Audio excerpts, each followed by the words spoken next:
People, good morning, everyone. My name, for those who do not know me, my name is Nyaka Lagoke. I'm from the Ivory Coast, and I teach at Lincoln University. I do history and Pan-African studies. And this morning, I am here as the representative of the Convention for Pan-Africanism Progress, and also as one of the initiators of a new platform that we are putting together, which is called the New Dawn Vision. And I just wanted to explain that in 2007, we launched a platform called the Revival of Pan-Africanism Forum with a number of friends. I cannot mention all of them, but surely I can mention Heather Benno, who is here. She's one of the speakers. And then who is the member? Please mute yourself. Sometimes we have some technical issues. We may not be able to mute everyone. And then we've Heather Benno, who is a member of Party for Socialism and Liberation. And then Friends of the Congo with Maurice Kane, the Socialist Workers Party, the All African People's Revolution Party, represented by my friend, Dr. Mjiba, and then the Pan-African Community Action, and many other groups. We organized a series of conferences in the DC area from the Pan-Africanist perspective. In 2012, we launched a Thomas Sankara Annual Conference, and then later on, we launched another series of conferences in order to show solidarity and support to Cuba that contributed to the decolonization of Africa. So we call that one Cuba, Africa, and the World. And then this is what we've been doing. And then after a number of conferences organized by Dr. Mjiba Freywat in Ghana, then we decided that we were going to put together a Pan-African organization in order to coordinate various Pan-African initiatives. And then we called that movement Convention for Pan-Africanism Progress. The acronym is identical to the acronym of a party that Kwame Nkrumah launched and with which it ignited Pan-Africanism on the continent of Africa. Now, now we see that there are many things that are happening on the continent of Africa. Listen, there was the creation of the BRICS, and then today we will be talking about that. And then many things, again, world powers and emerging powers, all of them are going back to Africa and competing for the resources of Africa. And then we thought that it was important, as we are seeking to build a universal alliance for the sovereignty of all people, and particularly for the continent of Africa, that it was important for us to launch a new platform, which we call the New Dawn Vision, in order to promote internationalism and show solidarity with other people who are fighting for the same thing, and also in order to secure the support of those who have the heart in the right place and who are willing to support freedom and justice in different parts of the world, particularly in Africa. So that's why we're here. So I acknowledge the presence of Yao Noel, who is the president of UGPLA. It is a network of journalists. I am a member of that network. It's a network of African journalists. I acknowledge the presence of my mentor and my boss, Dr. Zizwepo. I acknowledge the presence of Dr. Safro, who is in the Department of History and Philosophy, a philosopher at Lincoln University. And I thank you, all my friends who are here, those who want to support, those that did not know who are here. Quentin, thank you so much for always being there. And then thanks for Milton, who interviewed me last time about this project. And then I'm glad we're here. We're going to have a nice conversation. And we want to do that at least 2 times a month. So from different perspectives, we're going to have conversations after conversation as we try to build like a stronger network of like-minded people who want to do the right thing, because the future of Africa is at stake. And then we're going to have that conversation. So this morning, we're going to have 2 speakers. Heather Benno, I've already mentioned her name. a great friend, great activist, wonderful speaker.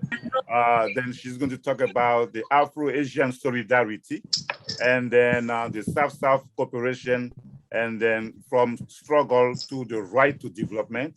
And then Paseka Pharumele, a founding member of the Convention for Pan-Africanism Progress, and, who is also an academic in South Africa, is going to talk about BRICS and from an Afrocentric perspective.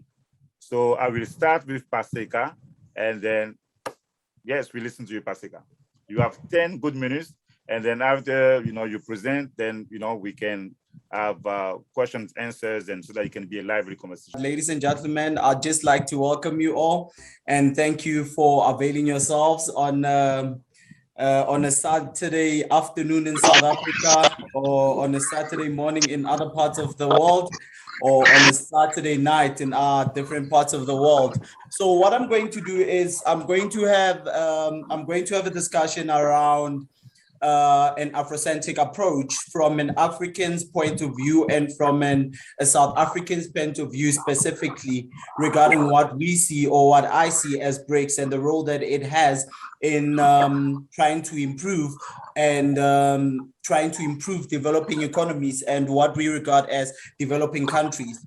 So specifically, one thing that I'd like to highlight is the youth of the movement itself, the youngness, if I may say, of the movement itself, because BRICS in itself is not as old as the other movements that surround it. However, the strides and the potential that it holds to improve developing markets and developing economies and developing countries is so massive that it has become problematized in the Western world. Because of the potential that it holds. Thus, it has become so easy for Western media and the likes to portray it as something that it tends to not be. So the first thing that I'd like to indicate is South Africa comes into BRICS in the year 2010. So it's relatively new. It's the newest member of the movement. It's the smallest economy within the movement and the organization. It also lacks in quite a few things such as development and just the economy in general. However, the impacts that the BRICS on itself has had over the last few years, over the last 10 years or so on South Africa have been there for us all to see. But the most important thing is that we need to be cognizant of the fact that BRICS in itself is not only supposed to be helping those countries that are within, namely Brazil, Russia, India, China and South Africa, but it's supposed to help other rising economies or other countries that have potential to rise. The most important section that I'd like to discuss about BRICS is specifically the BRICS Bank and what it was aimed to do, what its effort was aimed at, and how it was looked at as a movement and as a bank that was aimed at fighting imperialistic banks or movement organizations such as the IMF, such as the World Bank, which have their own prejudices towards the West. So the BRICS Bank, it's supposed to be, which renamed itself into the New Development Bank, was supposed to support developing economies and provide alternative funding to countries in the global South. This was not a bank which was aimed at helping countries which were relatively successful, but those countries that need help initially needed help from places like the IMF and the World Bank, they could now be funded by the BRICS Bank. This bank was supposed to be so helpful to the developing countries and was supposed to help us as developing countries avoid interactions with the IMF and the World Banks, which we know have been problematic to the global South over the last years. So it was a movement at going against imperialistic banks, which only aimed to benefit themselves and the global North, or what we regard as the global West. So it's important that for us as the developing countries, we needed this bank to be quite successful. And however, if you look at the research, not much of the funding that the organization has has gone towards helping these countries which have required a lot of help, which have required help from them. So it is important that the movement in itself, or the organization in itself, has to relook itself, which we are hoping it's going to do with the new president, which is going to govern over the new development bank. If that was to be, then a lot of countries that are in the global south would find themselves able to move out of having to deal with places like, or banks like the IMF and the World Bank, and now be focused on banks that only care about helping the rising countries and which do not center Western imperialist ideologies and Western imperialist countries over the global south. So that's a section that I just wanted to touch on, because most importantly, for a country to be successful, there needs to be economic development. And for you to be able to have economic development, you need to be funded. And you cannot be funded if the country that is supposed to be funding you, or the organization that is supposed to be funding you, is funding you with itself being centered at the core of what it is, what you are trying to get to. I don't know if that makes sense. So what I'm basically trying to say with that is that you cannot ask for help from the IMF. That's just what I was trying to get at. So it's important that you have an organization or a bank that specifically is aimed at helping these countries, which are countries in the global south, countries which need this financing, and not so that the financing can eventually benefit the global west and the organizations, but actually fund these countries so that these countries can remove themselves from the historical debt and the historical suffering which they witnessed throughout the years. It's important for us to also understand that with BRICS hosting close to half the global population, we shouldn't be having the problems that we're currently having with the movement itself, with the organization itself. We should be finding ourselves with a movement that's capable, whether it's economically, whether it's socially capable, to not be reliant on the global West powers. However, what has happened is that instead of BRICS trying to be, or instead of BRICS working towards being a union of countries that can go against the global West, we found ourselves having them welcome countries that are in the global West into the World Bank, into the BRICS Bank. And that for me is fundamentally problematic, because once you say that you might not be able to fund them, you might not be willing to fund them, however, they can still donate, then you're already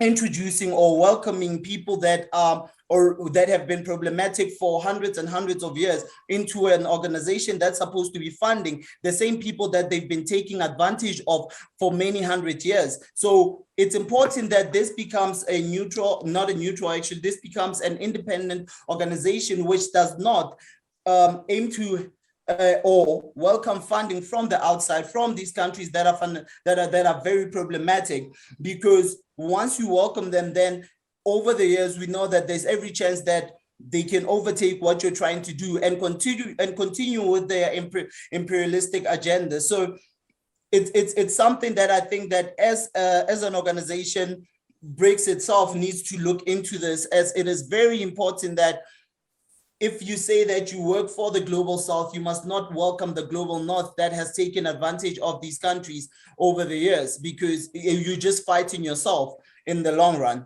Now, I think that's about it, because the most important thing for me that I was trying to touch on is that from a South African and an African point of view, we cannot afford to be recolonized through, through partnership. We are supposed to be sharing the stage on equal partnership and on equal levels, not in a sense that one has to come with financial power to overtake the projects and ideas that we are trying to push as a continent of Pan-Africanism, of Afrocentrism. Because what happens in the long run is that those once you welcome the imperialists into specifically the bank, the new development bank, then you're already going to fight against the same people that you are aiming, or that your organization is aiming to help. So that is the primary message that I was trying to get out there. I thank you, brother. Thank you very much, Paseka. Thank you so much. Paseka, again, is a young man from South Africa. I met him like 2 or 3 years ago when I went there to present a paper or some papers during a decoloniality conference. Beautiful soul, great organizer, great intellectual, and he has the heart in the right place. And I wanted him to be I wanted him to be here today because I want to appreciate him for everything that he has been doing for Africa and for our organization and for myself. For those who just came, this platform is a new one. We will be continuing doing our conferences from a Pan-African perspective, but this one is a platform to talk about international issues as seizing the existence of the BRICS countries as a pretext, for us to seek, and I'm going to be clear, to show support and to seek support from people who think like us around the world through the BRICS and beyond. That's why we launched this platform. And then Paseka just did a wonderful presentation from an Afrocentric perspective. And now, my wonderful friend Heather Benno, people want to see your beautiful face. And then, so Heather Benno, she's going to introduce herself and she's going to speak. She's a lawyer. You're going to see, she will be talking about the Afro-Asian solidarity and then South-South cooperation from struggles to the right to development. Go ahead, Heather. It's so nice to see everybody here today. Again, my name is Heather Benno, and I'm a member of the Party for Socialism and Liberation. I've been working with the Answer Coalition, that stands for Act Now to Stop War and End Racism, since the Iraq War days in 2006 specifically is when I got involved in Chicago. But I just want to express my sincerest thanks to Nyaka, the Pan-Africanism Forum, the whole movement for its inclusion, the solidarity with the struggle of the peoples of the Middle East against US imperialism. My family is Baghdadi. My father is born and raised in Baghdad. I am from the United States, so I'm the generation of your children, if you live in this country, who will grow up learning all of the imperialist myths and realizing that we need to connect to the movements in the countries of our ancestors, but also of our families in order to move this world forward. I see the struggle for Africa is as intimately related to the struggle for freedom and liberation of all Arab peoples as well, despite the fact that we don't have the same history, and all peoples of the global South and oppressed peoples in the United States. As a member of the PSL, we work very closely with the Black Lives Matter movement in Washington, D.C., where I met and worked with Nyaka. We formed organizations, worked on housing, we work on labor issues. I personally am an immigration attorney. And we're engaged in the struggle on a day-to-day basis. And we have to see the struggle in Africa as part and parcel of that. We cannot allow the United States to continue its unilateral warmongering and imperialist policies undirectly checked as they have been since the overturn and overthrow of the Soviet Union. And we're excited to see what's happening with BRICS and the development all over the continent, because we see and notice and are able to study how it does affect imperialist policy on the continent and how it is beginning to pose a, if not counterpole, at least some counterweight to US imperialism and US efforts on the continent. And I think one interesting way of looking at that today is understanding the role of loans and also of the decision of the G20 and G7 to suspend loan payments, the suspension initiative, the debt service suspension initiative, and how it's affecting the continent and kind of the dynamics of that. The G20, which is a loose organization of countries with the largest economies in the world, announced in October a plan to extend payment suspensions from indebted countries to rich creditor nations, but the extension was originally just 6 months.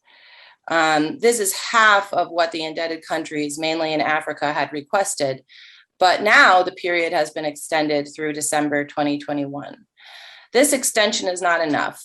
The debt itself is unjust.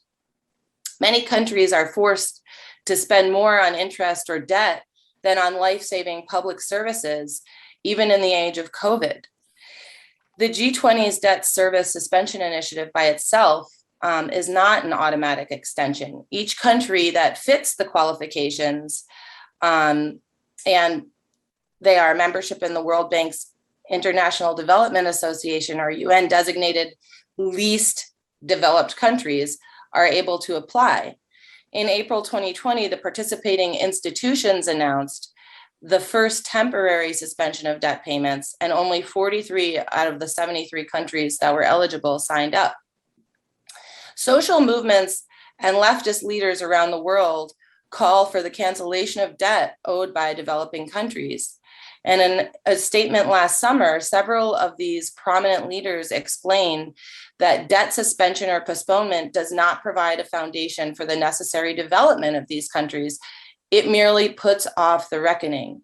Signatories to the statement included former Brazilian President Dilma Rousseff, Foreign Minister of Venezuela, Jorge Arias, and former Finance Minister of Greece, Yanis Varoufakis. The statement highlights that at a time when public investment in healthcare must be prioritized, the developing countries will have to pay about $3.9 trillion from 2020 just toward debt servicing, about $11 trillion of debt. Given the financial health of these countries and the policies of the West, that would mean continuing harmful austerity measures recommended by the same lenders and banks. This would mean that developing countries will not be able to efficiently and effectively tackle the pandemic, nor build the systems necessary for future public health emergencies. And this comes from the statement. And the signatories held the lending agencies responsible for the precarious financial situation of many of these countries. So debt is a key tool of imperialism.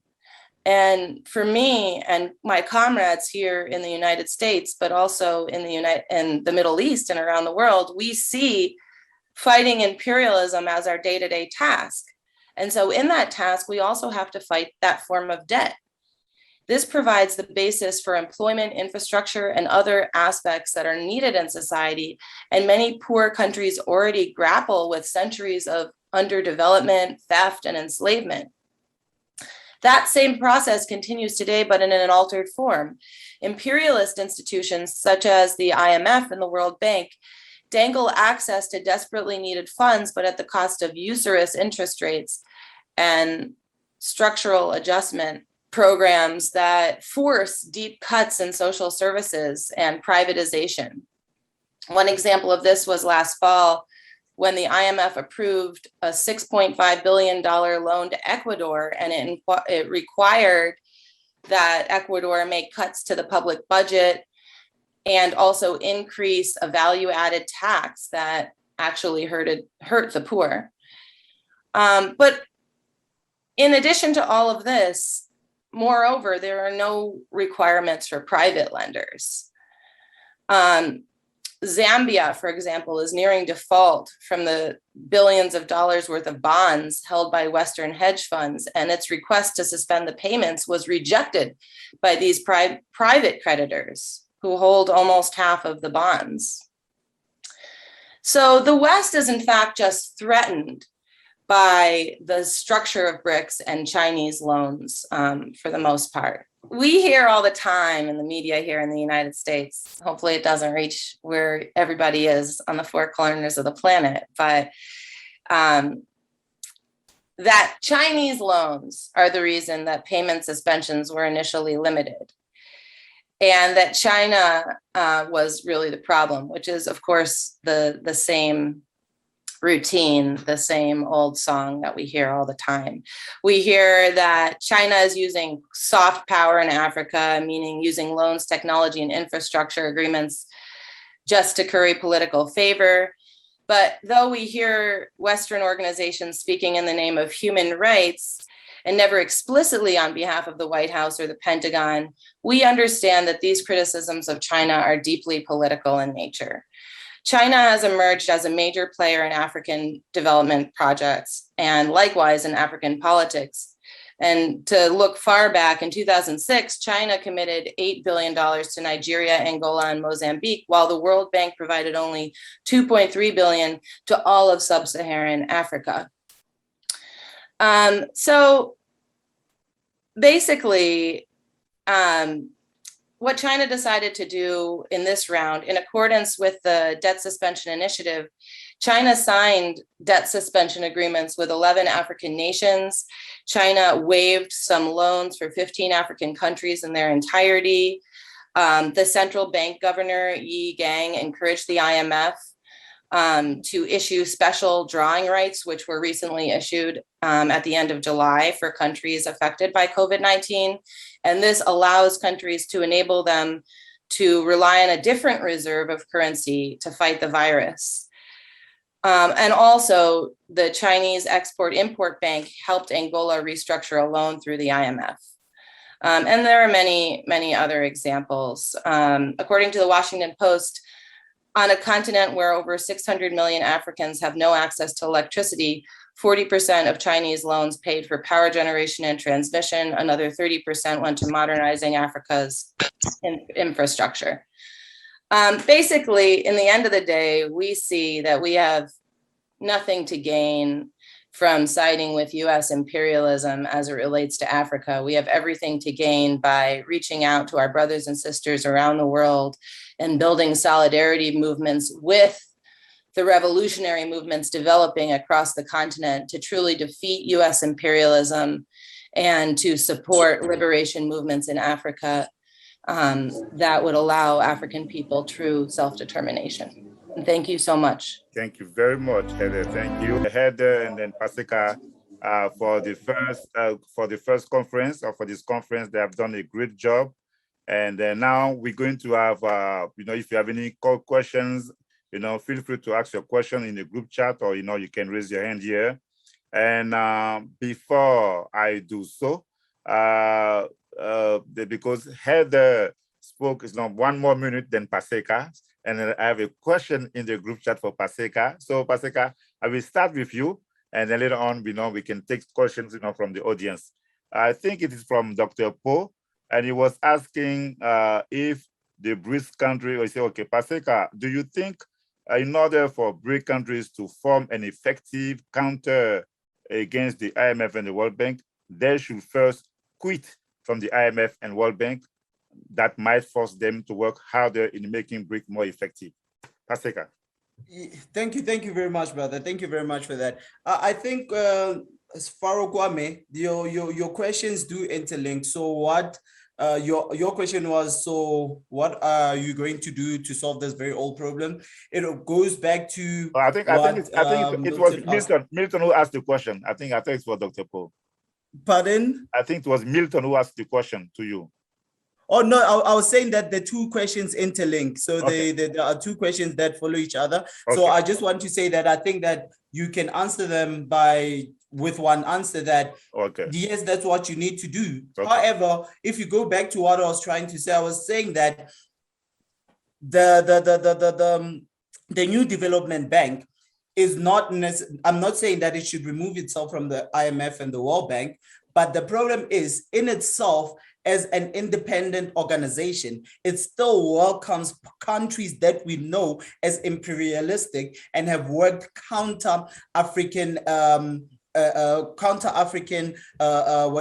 liberation. So I'm saying that they should not be willing to accept donations from these countries or these external organizations, even the IMF itself and the World Banks, but should aim for independent, it should aim for functioning independently instead of having to function with the assistance of others. So the solution to the problem, the very old problem that you're saying, is that they should work independently. Independence is the only way forward for us to have a successful what do you call this, BRICS, and a successful new development bank. So that's my suggestion for that. Thank you, Nyaka.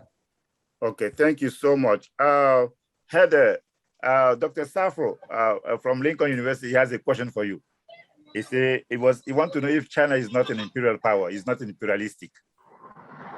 Okay, so that is a question, and I will address it. But as I was discussing the loan structure in Africa and African development, I think it's important to reorient.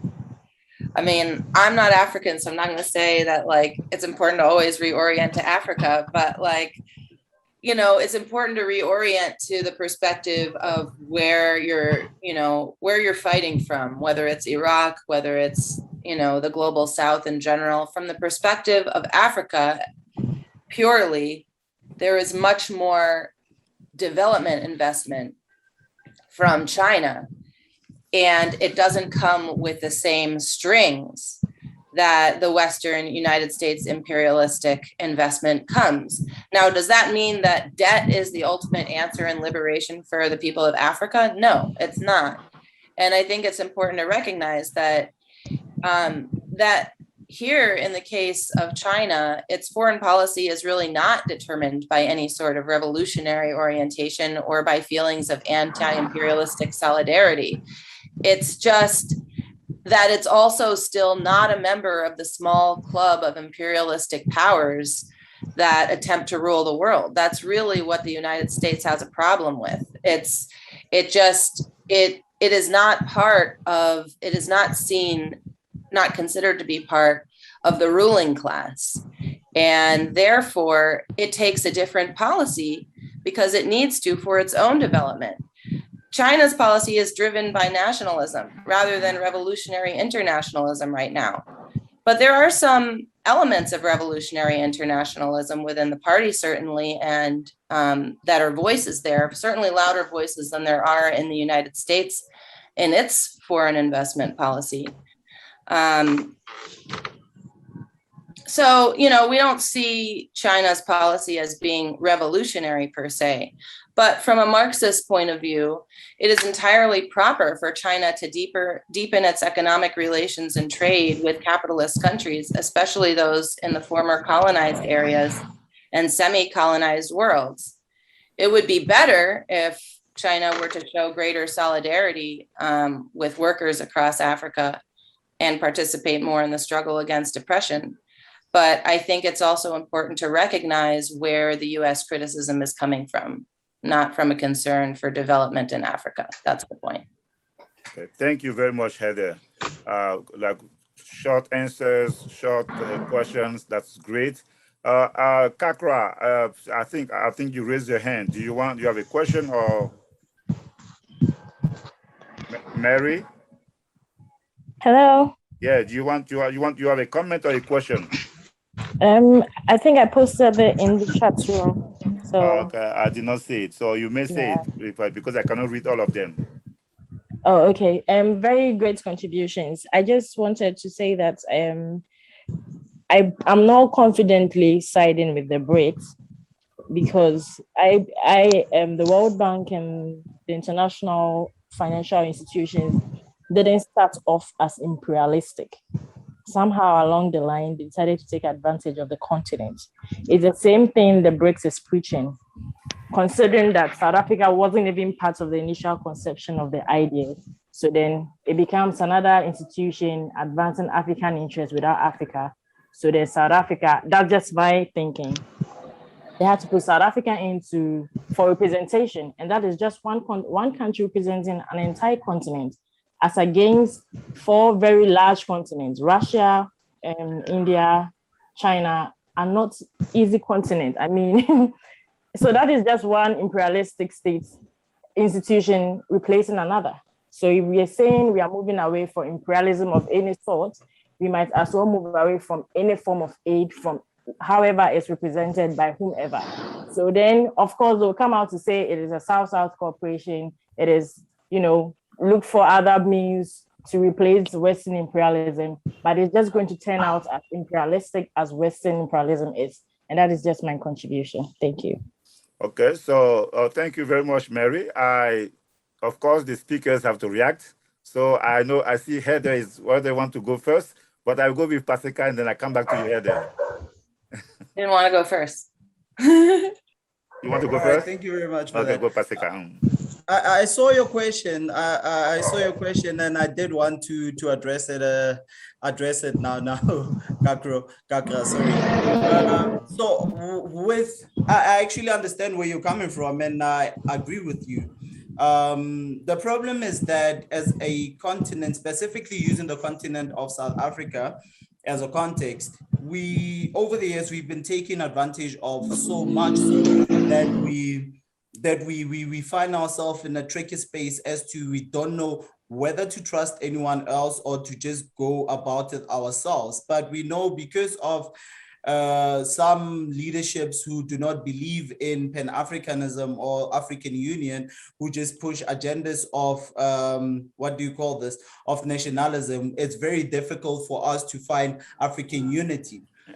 Going back to the point that you're making that South Africa joined BRICS in 2010, prior to that, I do not know to an extent the effects that BRICS or the relations that BRICS had to us as a continent. Because when we speak of the global South, we need to be cognizant of the fact that we do not only refer to Africa as a continent, we refer to the South of America, we refer to Asia, parts of Asia, we refer to, and et cetera, the Middle East. So it's important that we center ourselves as Africans, but we must also be aware that the movement in itself was not made to help us. And it's difficult for us to trust a country like China, because several years ago, when we were in 2018, when we were in Senegal, we had a conference with a few global leaders, and we asked them, so African leaders are meant to say, and we asked them, so what are you trying to do? Why do you allow China to continue doing this, to continue coming into countries and doing what the West did and colonized? And then they said, no, China is bringing funding. But when you go back and you look at how much land and resources China has taken over the last few years, you start to question this rhetoric that they are bringing help. If anything, you start seeing symptoms of what we saw historically, where people say that they offer aid, but what they get back from that aid that they claim to give is a lot more than what they claim to give back. So you can use examples such as USAID, you can use the UN, but you also have to look at what they take out instead of looking at what the minimum that they give in. So I understand where you're coming from with your question. So and I totally understand, I totally agree with you. But also I'd like to say that we need to do something, because if we claim that we cannot we cannot work with anyone else, especially countries in the global West, in the global South, then how are we going to go forward? Because clearly African unionship is not working as it should, because of what I have just explained, where other leaders prefer nationalism, where they do not believe in African hegemony. So that's a very tricky, slippery slope, but I absolutely understand where you're coming from. Thank you. Okay, thank you, Paseka. Heather? Yeah, I understand where you're coming from too. And I think that, the concern of being dominated by another power is always a concern that oppressed peoples have, especially after, Africa was carved up by the European powers, and now the United States is working with those same European powers essentially to militarily and economically suffocate the continent. So at the end of the day, the concern is real. And there are liberation movements developing, like we alluded to, among the youth, and also, the movement for Pan-Africanism that is growing across the continent. And so obviously investing more time and attention and solidarity and strengthening and support in the working class and the movements on the continent are the most critical aspect here. But where there is the need for development and that people on the ground demand that development, demand access to finance, what we're seeing is simply that China is shifting the world dynamic away from one where the United States is simply able to just do whatever it wants and write all the rules after the overthrow of the Soviet Union, to one where at least the United States has to take into account the fact that China is offering something better. And for example, if you come into power in Africa, and not to say that you're a socialist or even a revolutionary, but if you come into power and you're looking for financing and you say, I want to redistribute wealth, I want to have equality, I want to build up infrastructure, you have options now that you wouldn't have had before. Yeah, thank you so much. Before, is there any, if there are some people who want to react to the question asked by Mary or some other questions, I'm going to give you the opportunity.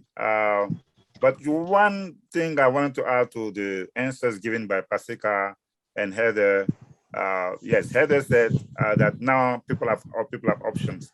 So when I talk about the BRICS, even though I'm not that excited because you know, Ivory Coast is not part of the BRICS, and then West African countries are not member of the BRICS, and then we are still suffering from the neo-colonial pressure or oppression of the French.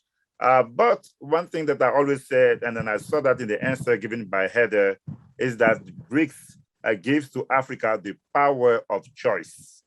All right, so this is what we have to have in mind. The power of choice. Number two, in the BRICS, we have countries that have shown solidarity to the spirit of self-determination of Africa during colonial time. Before Nkrumah became the leader of Ghana, it started with India. India became independent. Pakistan, even though there was a war between India and then the Muslim and the Hindus, and then later on Indonesia, and then when we saw the defeat of the French at the Battle of Bien Dien Phu in 1954, and then later on there was the Bandung Conference, the non-alignment movement. So the BRICS brings back you know, those memories of solidarity, that Afro-Asian solidarity, to quote Dr. King. So that's why we need to have those conversations. We're not saying that everything they're going to bring is rosy, no, but at least for the first time, Africans or other countries in the world, they have the power of choice. They can decide. And then even though, despite that power of choice, the Europeans are doing everything possible to undermine the spirit of sovereignty. So I have, before Dr. what's his name? Dr. Paul, I know I will come to you in a few. So Yao Noel, the president of UJPELA, the Union of Journalists for African Free Press, is asking, what are the strategies to avoid? It's the same question. I think Heather answered the question. One imperialism replacing another imperialism. I think Heather answered the question. You want to stress it, or you want, we can please, Dr. Nyaka. Yes. Yeah, please, Dr. Nyaka. Excuse me. I think the question has been answered, but I have another question. Okay.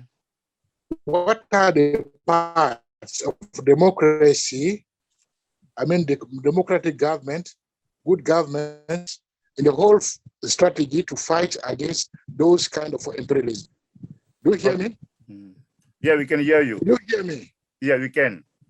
Should I speak now? Yes, Dr. Paul. Okay, so I think, and I was reading all the comments, and the one thing I would have to say is the way empires and other nations treat African nation states is relative to how, and this is in the comments also, is relative to how African nation states are one, anti-corrupt, and two, interdependent, or I should even flip the order of that. How the African independence movement, the mistake that we made in the middle of that movement is African interdependence didn't stay our number one priority. These little non-viable states start protecting themselves, and then the vultures, the economic vultures around the world begin to take advantage of us. And as long as we may remain these non-viable states, even the United States came and set military bases all over the continent, which the revolutionaries of the independence movement would have been turning over in their grave at this point in terms of relationship. In terms of how people speak of China's relationship with Africa and the hope that they had during the independence movement, when they lost that hope, they were still looking at their national interest. And I think people are right that China is very invasive in Africa, but it's a natural kind of thing where economies don't recognize voids. And whenever there is some vulnerability of a given political entity, economies will swoop in and take advantage of it. This is like world economies. So I still think China, and I've been to many parts on the continent where China has done this kind of soft power invasion. They come, they build a building, they don't charge you for building a building, but they control it for a number of years and then they say they'll turn it over. But as long as our focus is just on European neocolonialism, we won't see other countries that have other needs that'll be coming to Africa and taking advantage of the weakness of the economies. I don't think they do it just because they're greedy. I think they do it, they're looking at their national interests and they're saying that if these African governments, as Milton said earlier in the chat, if these African governments are not going to protect the African masses, that's kind of tough on them. I think that that's how they see it. And I think that that causes some kind of contradiction also. So to sum it up, African interdependence, what I mean, Pan-African movement, West Africa, with South Africa, with other African communities, not just states, but communities and their class alliance within those communities and nations will make the African populace stronger. Then just like Nkrumah said, you'll have a better deal if you're dealing with the IMF, World Bank, or China.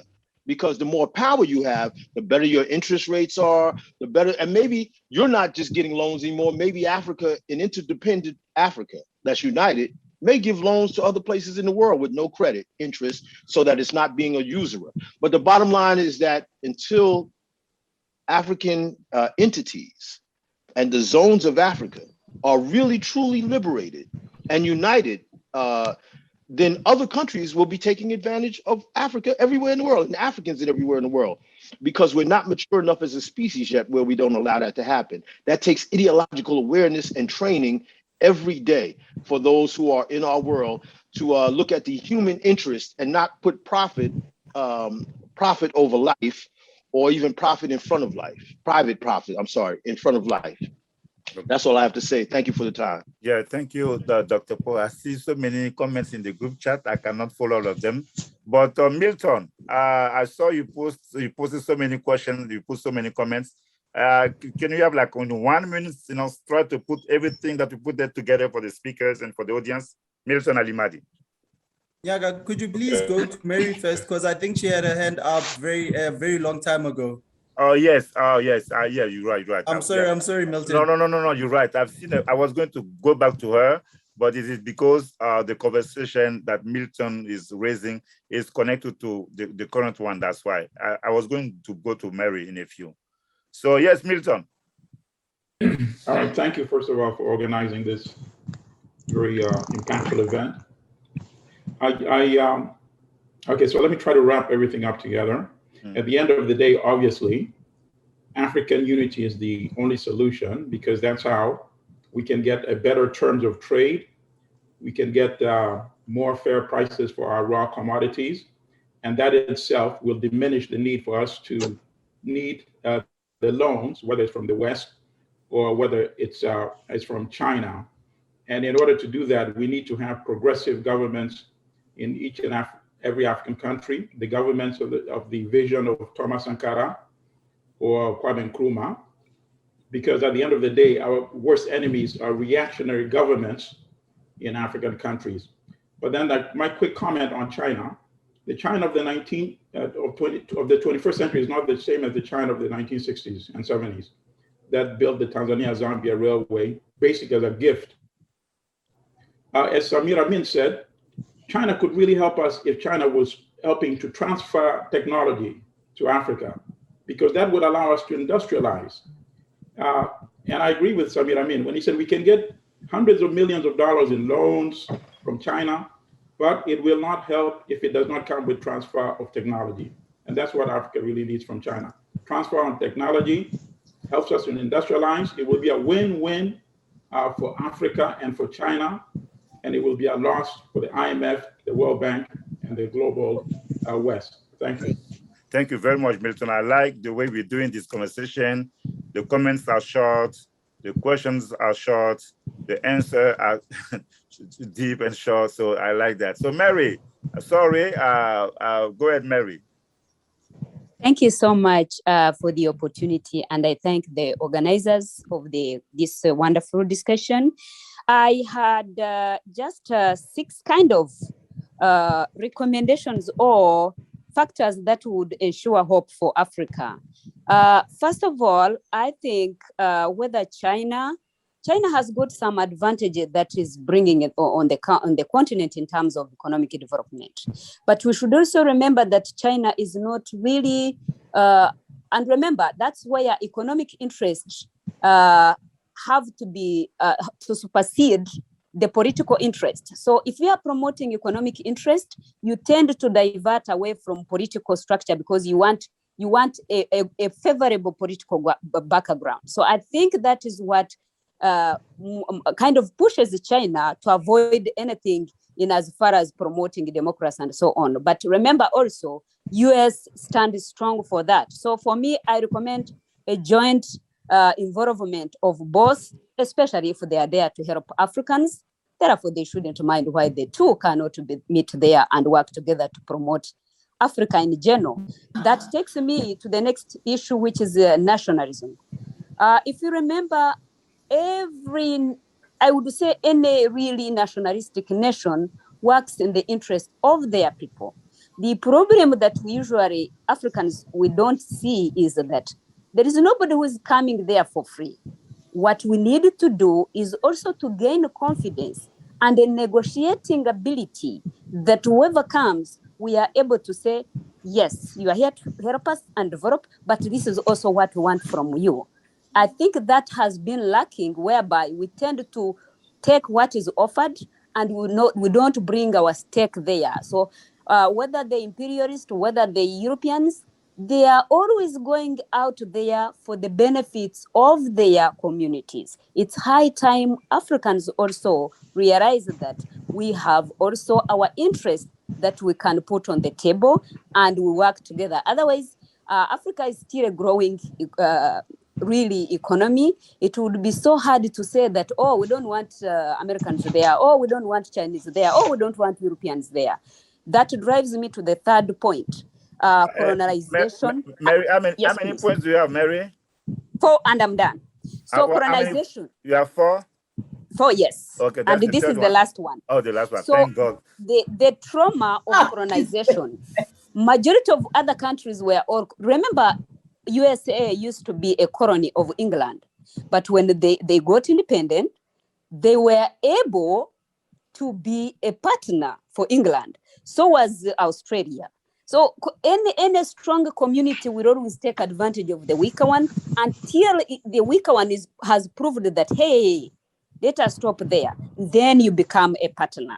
So I think Africans will have to understand that as long as we are continuing to be vulnerable and weak, different communities are going to come and take over. So it's high time we are able to negotiate. That was my contribution, and I thank you. Oh, yeah, thank you so much, Mary. And I like your comments, and particularly the last part.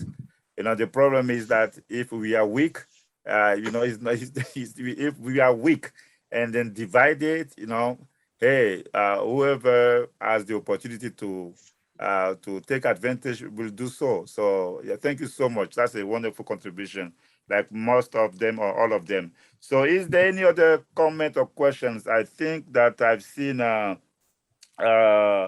Okay, so that's a friend for Dr. What's his name, Idris. He said that the difference between China and the Western is that China has never slaughtered Africans, even though it has been viewed as an imperialist power. As such, China could be a good partner for Africa. And then yeah, so that is his comment. And so another one. So what can I see?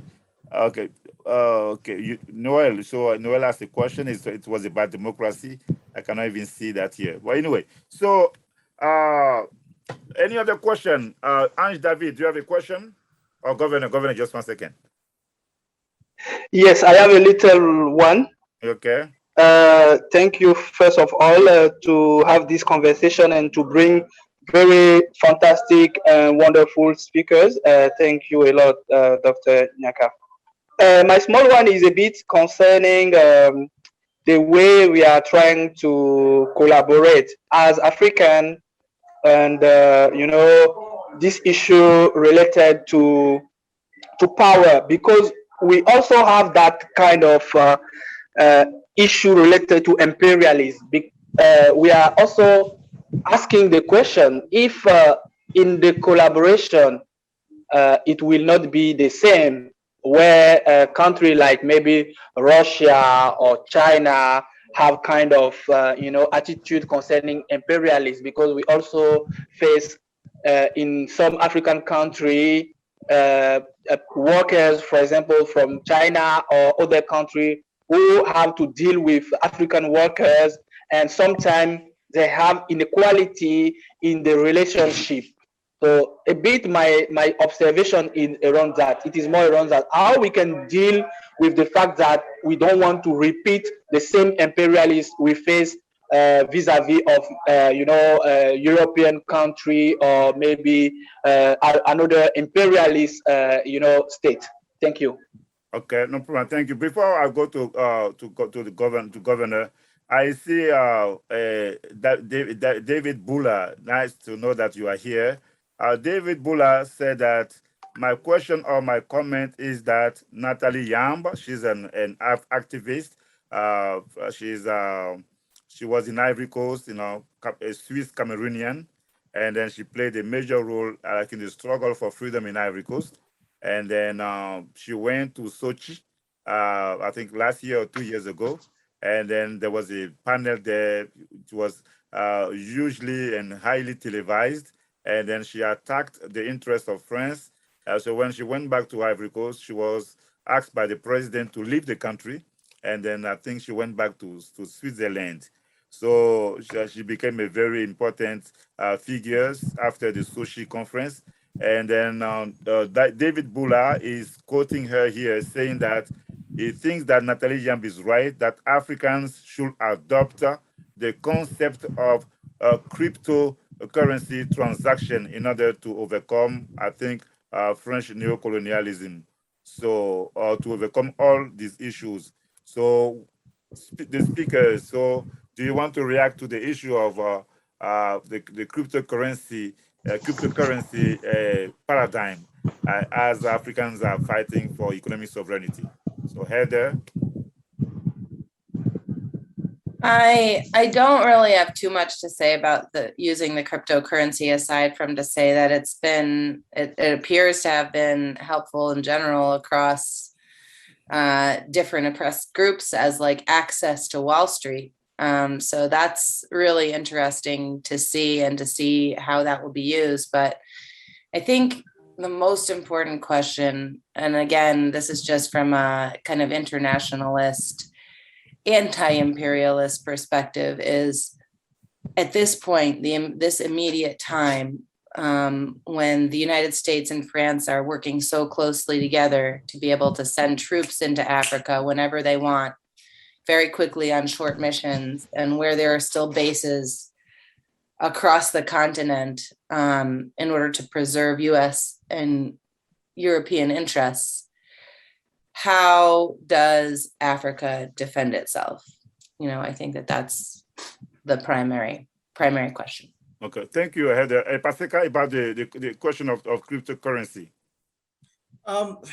with cryptocurrency, I'm currently conflicted because until this day, the research that we have on it, it's still not as, I don't know, it's still not as concrete as I'd like it to be for us to move towards that direction. I find it very difficult for us to move towards something that as a continent we have not formally or successfully developed our own currencies, and now we are discussing the realm of cryptocurrency, and especially a continent as fragile, economically fragile, and technologically lagging. We will be taking advantage of. I think one of the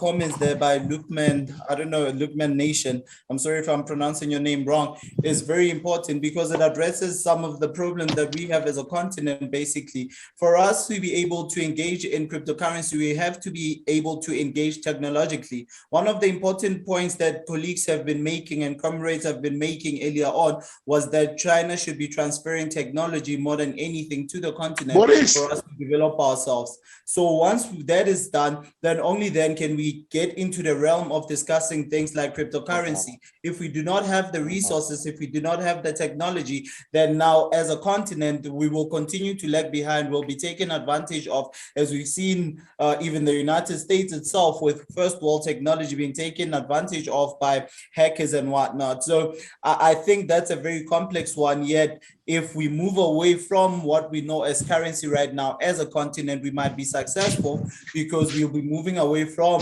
ideas that go against us. But we have to be cognizant of the fact that to move into the realm of cryptocurrency, we have to have the capabilities, the technology, and the resources to be able to engage in that reality. Noel, I want to answer your question, but I'm not too clear on it. So, Nyaga, we can continue. Thank you. Okay, thank you. Okay, so, Governor. Thank you for letting me say something about the topic. Nyaka, one of the things that I wanted to bring up in that wonderful conversation is, especially regarding BRICS, people think seems to actually kind of like forget the power of Russia in the whole process. The reason why I'm saying that is this: you can have as much money or funding for the development of your country, but if there's no security, you're screwed. I'm saying that because in dealing with China, even if China comes in and invests in your country, if the Westerners or the Western country decide to bring you a rebellion, for example, nothing can protect you. The Chinese will not actually try to secure their investment. They will let you go down and they come back to you and say, well, we'll lend you the money, and then of course you owe us the money. The good thing about dealing with Russia, for example, is the aspect of the security that they can bring to you. We've seen it with Cuba. We've seen it we're seeing it right now with Syria. They actually built a strong relationship with Syria, and then today Syria is in trouble because the Western countries are attacking Syria, and then Syria is being protected by Russia. So with BRICS, one of the biggest country or the benefit of dealing with BRICS is you have the opportunity to deal with Russia because they do have the know-how, the technology. You can easily get technology transfer from them. It may not be the best, but you will still get something to start from. On top of that, if you have investment from them, you can be sure that you can also get some kind of guarantee security. We've seen it with the Central African Republic. Right now, the Russians are involved and they're getting good return. If you're dealing with China exclusively, I don't think we can definitely get that. That was my contribution. I don't know what the speakers have to say about that point, if they can actually say something about it. Okay, thank you very much. So on Russia over China, or Russia versus China in Africa. Paseka? Heather, would you like to take that one? I thought I saw you trying to come.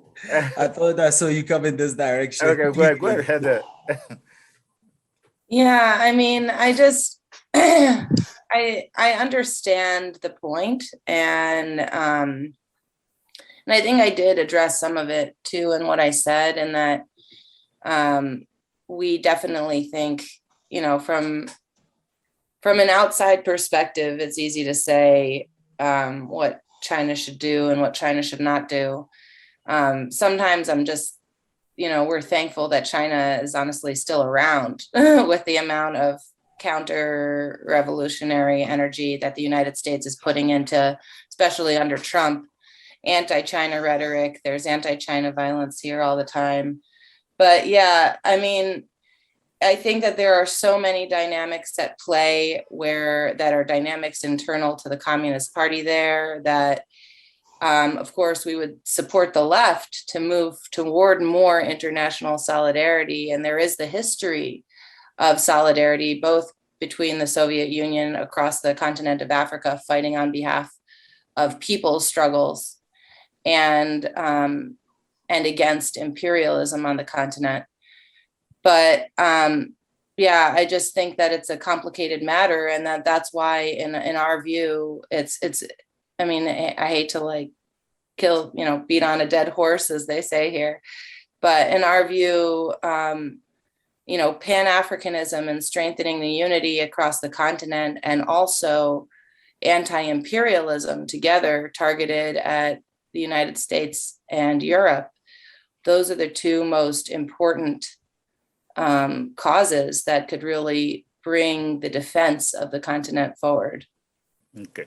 Thank you very much, Heather. I saw that Dr. Poe wrote that we need Pan-African mass organizations for Pan-African mass empowerment. I think it is in line with what Heather just said. And Quentin, I don't know if you want to, you want to say something about what you wrote. Quentin posted that there is a difference between imperialism and investment policies.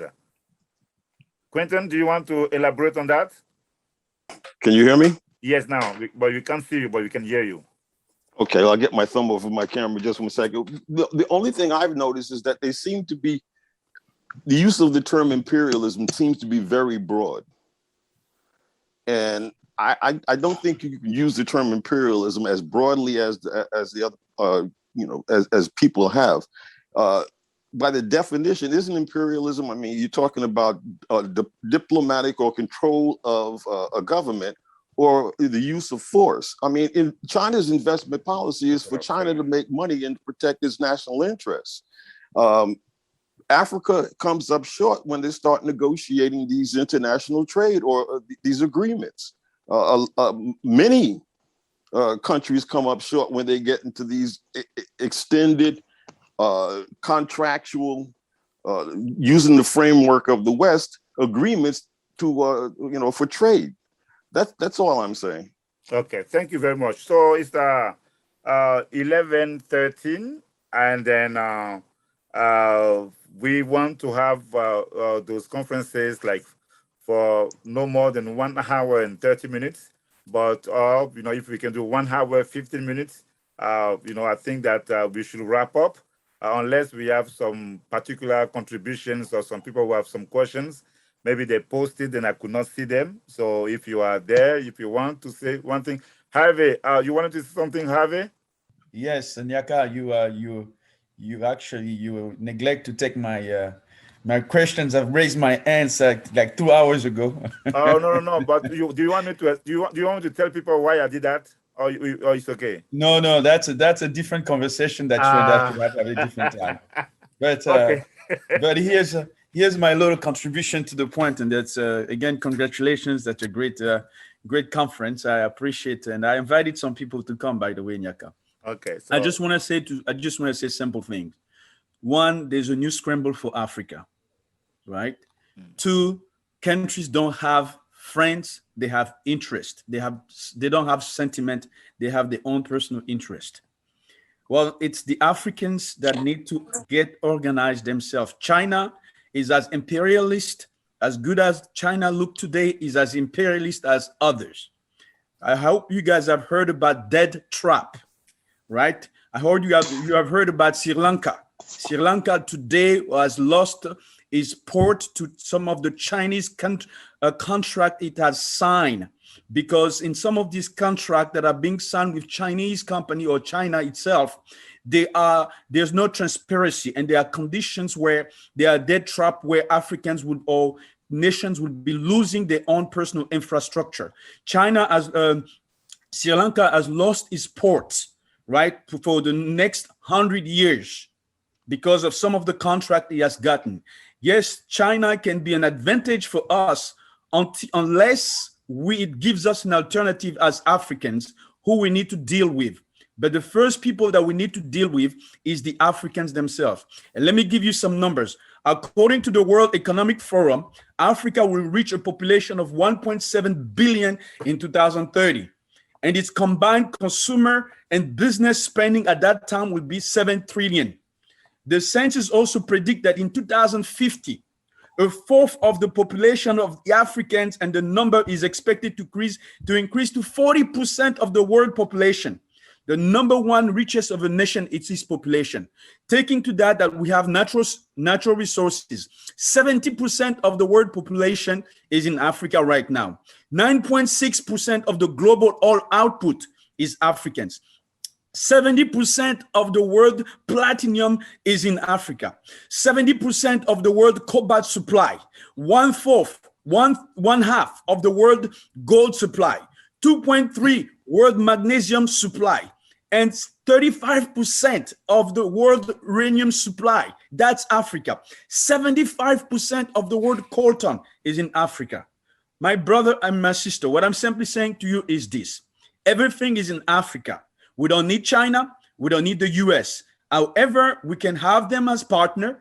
And I'm telling you, China is more dangerous than the US because it's not only going to get African trapped, but it's also going to bring a population within the African countries. So my point is that until the Africans themselves organize themselves and look out for their own interest, and we have leaders that are visionary, that will basically put the interest of the African people first, anyone who comes will be just as imperialist as the other country. On that point, I'm done. Thank you, Nyaga, for giving me this 5 seconds. Thank you so much. I gave you more time because you waited, but next time you're going to have less time than that. So do we agree? Right. Okay, no problem. That's okay. Okay, no problem. So Milton, do you want to say one thing before, and then we're going to wrap up, and then because this is Zoom, and then today is it is Independence Day in Ivory Coast, and then our independence was negotiated, and then so we are still in the clutches of French neocolonialism. So, but it is a very important moment for my people, and for the conferences that we want to organize, we will be doing that. Today we had Heather and Paseka. Tomorrow we're going to have Dr. Safro, but no, Dr. Safro is a philosopher, asking all those deep questions here. So maybe one day we can have him here on the panel so that he can express his vision of the world. And how you can support this platform, listen, volunteer speakers, propose yourself as speakers, help promote the platform, bring people, so that we can own the conversation. And we did it in the DC area. With my friend Governor, and then some other ones, and Heather and Maurice Kane, and then so today we're here and we want to take the conversation to the next level. So thank you so much. Is there any other question or any other comments? And if not, we know we're going to end this conversation and ask the speakers to give their final words. Okay, so I have my friend here, Sia. She's at Howard University. I don't know if she's full professor or associate professor, but one thing I'm sure about is that she's no longer an assistant professor. So Sia is going to be a speaker maybe like on September the 4th with Maurice Kane, who is the director of the Friends of the Congo. And so yes, we will be talking, engaging the conversation, and we will be doing that. And then if we are resilient and we are more serious, listen, we can really empower, we can start like a real movement online, and the movement is going to be on the ground. This is what we're trying to do. Okay, so comments and no comments, so we're going to conclude. So Paseka first. My last words that Importantly, the last comment about China being more dangerous than the United States, that I find a bit problematic. I do not want to get into it, but it is fundamentally problematic for us to argue that the Chinese have done the horrors that we've seen the United States do in the Middle East and in parts of the continent of Africa. We would be misplaced if we were to argue that the Chinese have done half of the damage that we've come to witness throughout the world, and especially in the global south.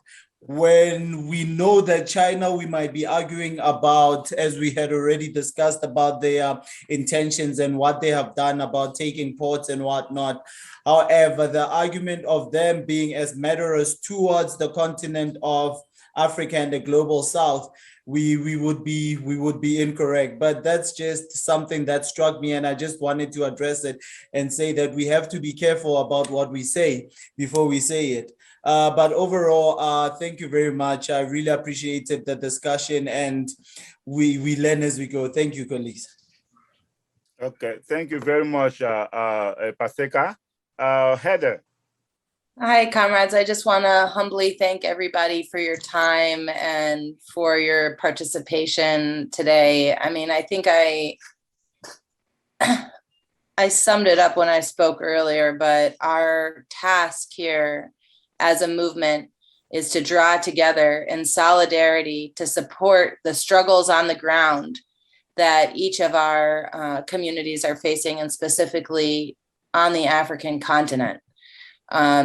It is our struggle here in the United States to bring out people of all backgrounds in a multinational environment and make sure that people learn about Africa, that people commit to the struggle, that we see that we have a role to play in the diaspora, we should say, that we have a role to play in opposing true imperialism, which is the desire to expand markets at the expense of human lives for the ruling class, the same European and now American rulers that directly controlled Africa not so long ago. And in the case of the United States, that supported apartheid, that did the things that we are fighting against today.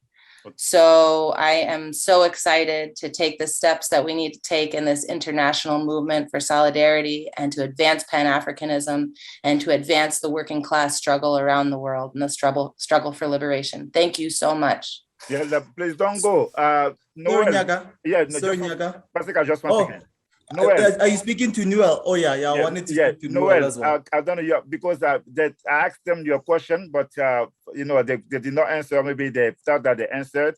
So can you, say, maybe hopefully this time your network is going to be with us. Go ahead.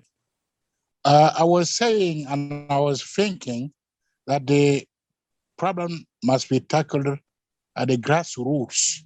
If we have a democracy, we have a good governance, we have accountability, so our governments will be prepared to negotiate and to fight against imperialism. Okay, that's a comment. Thank you, Noel. That's a good conclusion. Thank you, Noel. So Paseka. Yes, but I just wanted to answer Noel's, because initially it was phrased as a question, and he had one on youth. And I just wanted to say quickly that if you look at the sporadic uprisings in the continent, whether it's Zimbabwe, whether it's Nigeria in the west of the continent, these sporadic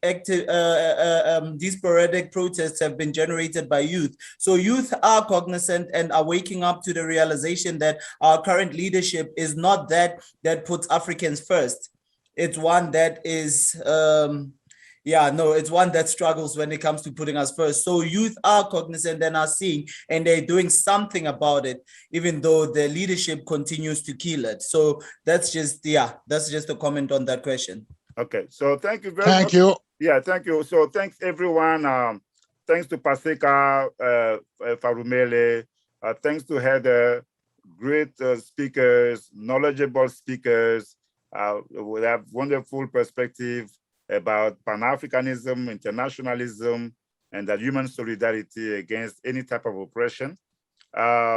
Here, the questions that, with the question we need to answer, all of us, is that if all the powers that we are talking about, all of them are evil, which one is the lesser evil? So that would be the question.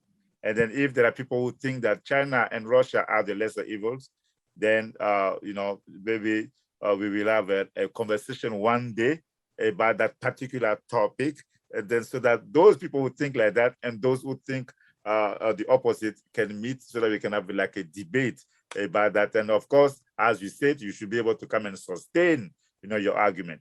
So thank you, people. I appreciate you, all of you. And then if you don't have your contact information, I don't know if you can still put your email in the group chat before we leave.